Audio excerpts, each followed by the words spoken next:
नमस्कार दोस्तों, आप देख रहे हैं देश की आवाज़ आशीष के साथ। एक बार मैं फिर हाजिर हूँ एक नए करंट प्रश्न उत्तरों के साथ। दिन है गुरुवार का और तारीख है 3 जून 2021। तो चलो बढ़ते हैं पहले प्रश्न की तरफ। हाल ही में किस राज्य में खोजी गई झिंगुर की एक नई प्रजाति का नाम इंडिमिमस जयंती के नाम पर रखा गया है? तो इसके ऑप्शंस ये रहे केरल, गुजरात, महाराष्ट्र और छत्तीसगढ़। तो जो इसका सही उत्तर है वो है छत्तीसगढ़। भारत के छत्तीसगढ़ राज्य की कुर्रा गुफाओं में खोजी गई झिंगुर की एक नई प्रजाति का नाम इंडिमिमस जयंती पर रखा गया है। इस प्रजाति का नाम गुफा खोजकर्ताओं प्रोफेसर जयंत विश्वास के नाम पर रखा गया है। बढ़ते हैं अगले प्रश्न की तरफ। एनएसओ के द्वारा जारी आंकड़ों के मुताबिक वित्त वर्ष 2020 और 2021 के दौरान भारत की अर्थव्यवस्था कितने प्रतिशत की गिरावट आई है?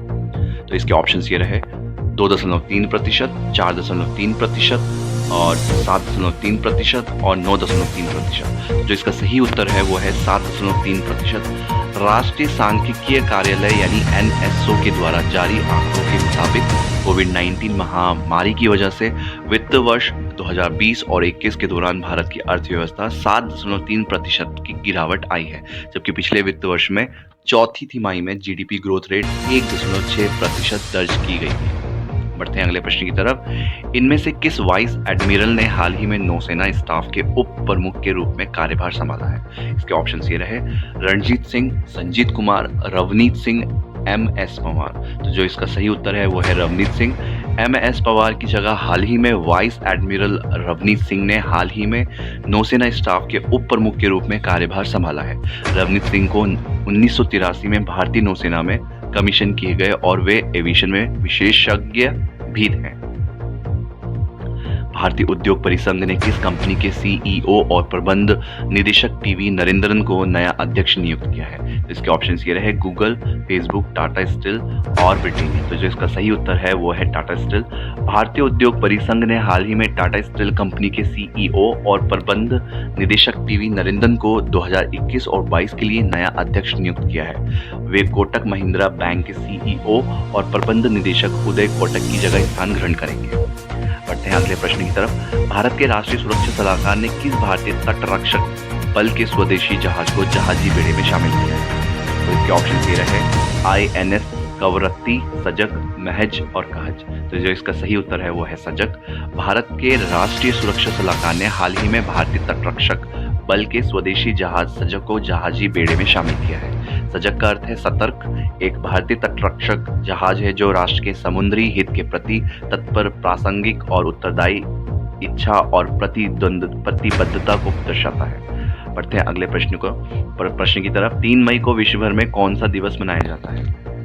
अंतर्राष्ट्रीय पत्रकारिता स्वतंत्रता दिवस, अंतर्राष्ट्रीय विज्ञान दिवस, अंतर्राष्ट्रीय महिला सुरक्षा दिवस और अंतर्राष्ट्रीय डाक सेवा दिवस। तो जिसका सही उत्तर है वो है अंतर्राष्ट्रीय पत्रकारिता स्वतंत्रता दिवस। 3 मई को विश्व भर में अंतर्राष्ट्रीय पत्रकारिता स्वतंत्रता दिवस यानी कि विश्व प्रेस स्वतंत्रता दिवस मनाया जाता है।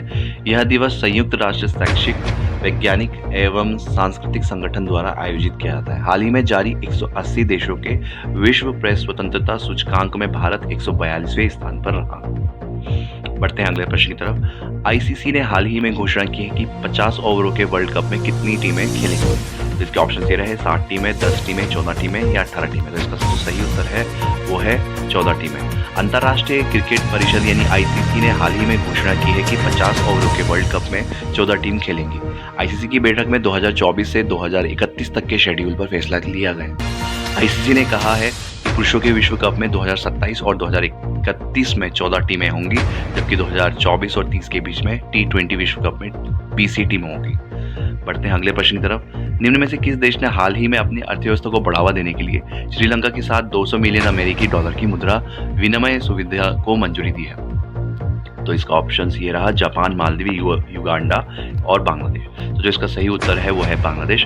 बांग्लादेश ने हाल ही में अपनी अर्थव्यवस्था को बढ़ावा देने के लिए श्रीलंका के साथ 200 मिलियन अमेरिकी डॉलर की मुद्रा विनिमय सुविधा की मंजूरी दी है। ऐसा पहली बार हुआ है कि बांग्लादेश किसी दूसरे देश की मदद के लिए सामने आया है। तो आज के लिए बस इतना ही। धन्यवाद।